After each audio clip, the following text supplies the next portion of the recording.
Good morning. Hey now. Happy Thursday. Yes, happy Thursday. I'm into that now because I didn't like the happy before, but I see why it's popular. Today, we're gonna do another LA class because they're in high demand. But how fun was Chuck Berry yesterday? Really iconic rock and roll, the pioneer of rock and roll. And then we saw the influence from Louis Jordan with the boogie woogie, in the 40s though, 10 years before. Really cool to see the evolution of who is influenced by who and all this stuff. So hope you enjoyed that. And today we're going to talk about a really important building and kind of the whole system of the library. And so come on, you want to come and enjoy a little field trip? Well, let's come on. Let's go. Let's go to the town you love, I love, Lloyd loves, I think John loves. And, let's take a look at the Los Angeles Central Public Library.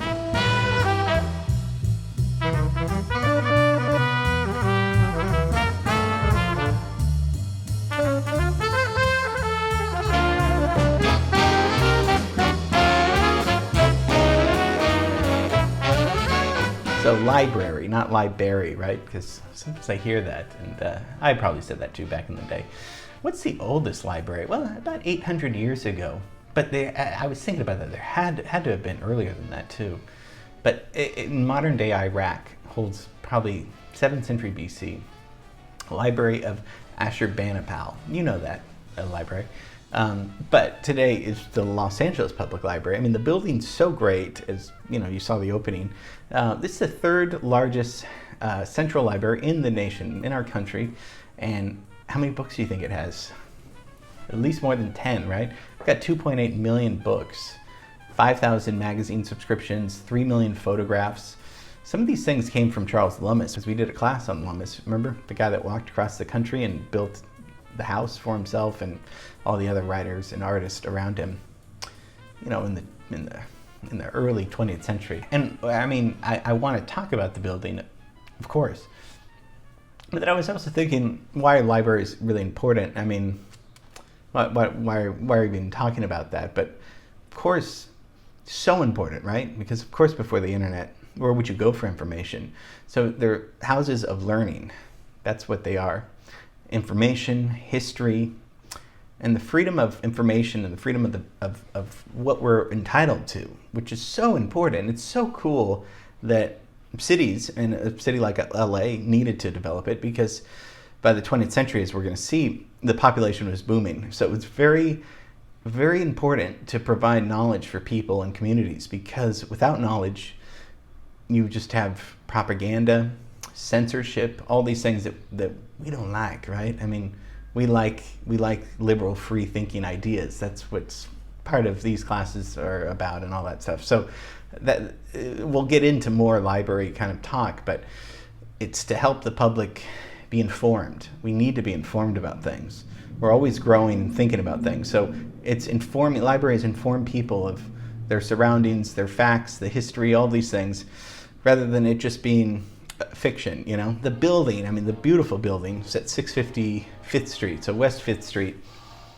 1926 is when it starts, but really in 1872 is when LA creates the library, because we know LA is, California is like 1850s. LA is starting there, but it's really not booming until the 20th century. But we talked about so much early LA history. And well, of course, we'll need our timeline. I resubscribed for the free trial, so I mean, let's get that in here. 1926 is when the Central Libraries, which we're talking about. Architect is Bertram Goodhue. He died right before it was finished, but Gothic revival, right? There's Art Deco on here too. Spanish colonial. So when LA started the library, 1872. It just was information, different buildings in downtown. It didn't have a center. It went through, it was in department stores. It was in different places downtown scattered. So we needed a building. We built a building. So 1926 it opens, and our timeline is the Roaring Twenties, right? That's what they call it. There's prohibitions going on. This is after the Hollywood sign, and after, which was in Hollywood, obviously, and after the Biltmore, which was a huge hotel downtown LA. After that, but before City Hall is officially built in the building that we love today, before Bullock's Wilshire, which represented westward movement, even though that's considered like Koreatown now, everything was happening downtown. And then finally people started venturing into Hollywood, into Culver City, and then finally, the Beverly Hills Hotel was out there by itself in 1912. But they really needed it because, the population in LA, so it's about 100,000 people around the turn of the century. But then by the 20s, 1.2 million people are in LA. So we need growth and expansion, and we need a library. So construction began in 1924, and the newer Tom Bradley wing was, that's east of the Goodhue initial building, and that opened in the 90s. Inside, it's gorgeous, walls with murals, and all these murals reflect California history. Very romantic, how it's all laid out of all of our history. The beautiful Tom Bradley, it's got an atrium and escalators going down, and then there's these gorgeous chandeliers,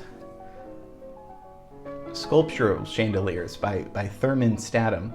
And chandeliers are supposed to represent nature and science and the arts. It's so cool when you think that information's there for us, and that it's free, and that you can just go in and find these things. We'll talk about the internet in a little bit, but it's really exciting when you see, and it's cool how beautiful the city allows it to be. Not just books in this building, but books in this beautiful building. 1986, a fire happened.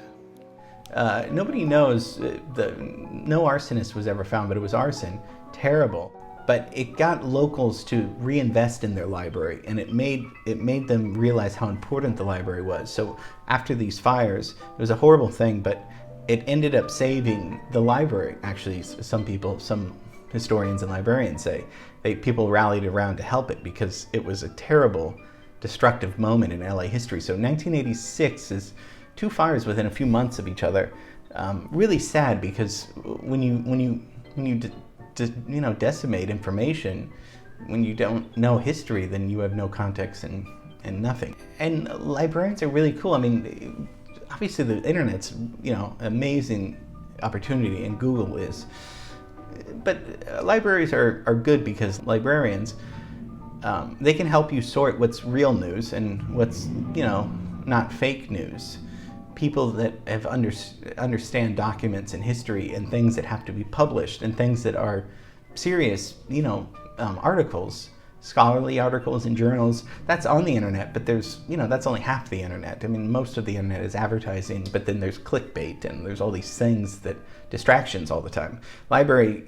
So librarians are very important in that sense. They're not trying to sell you anything, they're trying to just sell you, information. So the LA Public Library was so important when it arrived and had its permanent home in downtown LA. Not just a building, but a building that symbolized knowledge for the people, knowledge for us. What a beautiful thing. That's what we do in this class. We try to share knowledge with each other. And to me, it's so exciting. And it's such a great building. We can go down there for free and walk around, and it's something beautiful that our city has provided for us, and in a beautiful building. So what could be better than that? So hope you enjoyed the LA Public Library. I used to go down there a lot as a kid and have fond memories of it, but it's just gorgeous to be downtown. So, all right, tomorrow film scoring results for Star Wars, right? Can't wait to show you that. You did great work on that, and have a great rest of the day, and see you tomorrow. Bye.